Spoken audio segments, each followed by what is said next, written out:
Brilliance Audio presents the unabridged recording of Blossom by Andrew Vachss, performed by Phil Gigante. For Andrew Mitchell, born October 19, 1985, unearthed September 6, 1989. You never had a good day on this earth. Sleep now, child. 1. The sun dropped on the far side of the Hudson River like it knew what was coming. I turned off the West Side Highway at 30th Street, cruising east toward 10th Avenue. Glanced at the photograph taped to my dashboard. Marilyn, her name was. 14 years old, her father said. Chubby, round-faced little girl, smiling at the camera, standing next to a Bon Jovi poster in her pink ruffled bedroom. Marilyn ran away from home. Ran herself straight to hell. I didn't know what she was before she caught the bus that dropped her into Port Authority, but I knew what she was now. Raw meat on the streets. A pimp's prey as soon as her feet hit the sidewalk. She'd be out here somewhere, chasing money. Me too. Marilyn wouldn't be working the commuters heading home through the Lincoln Tunnel.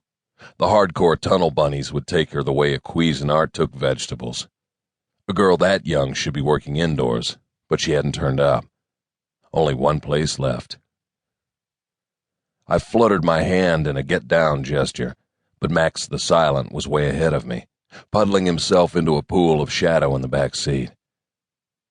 You can't make more than a couple of passes at any one block.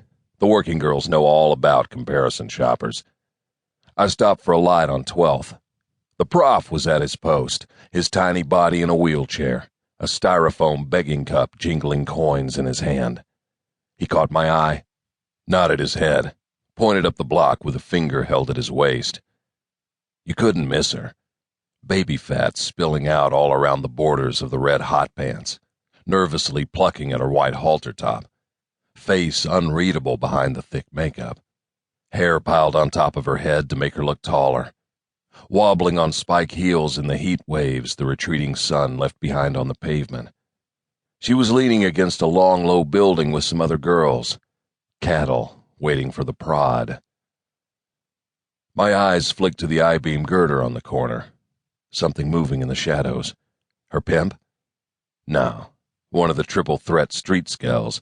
Clean your windshield, sell you a vial of crack, or slash at your face while another snatched at your wallet.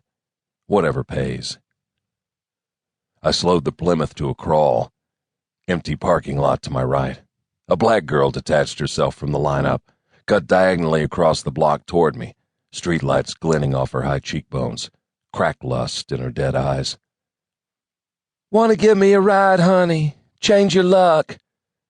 Not tonight, I said, my eyes over her shoulder. She underage, man. Jailbait, big time. I lit a cigarette, shook my head. The black girl stepped aside, walked away, switching her hips out of habit. Her other habit. AIDS and crack, racing to see which would take her down first. Marilyn came over, tentative.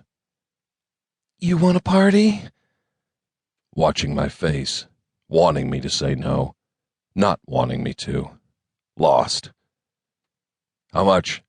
I asked, so she wouldn't spook. 50 for me, 10 for the room. What'd I get for the 50? Her eyes were somewhere else. You get me for a half hour, okay? Okay. She walked around the front of the car, her head down, resigned. She got in the car knees first, the way a young girl does. Closed the door. Take a left at the corner, she said, fumbling in her purse for a cigarette. I knew where she wanted me to go, one of the shadowy, deserted parking lots on West 25th, in case I wanted to save the $10 for the room.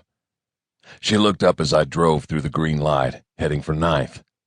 Hey, I said... Forget it, Marilyn. Using her name so she wouldn't think I had violence on my mind. Her pimp would have warned her about men who wanted to hurt her for fun. He'd tell her this was all about business.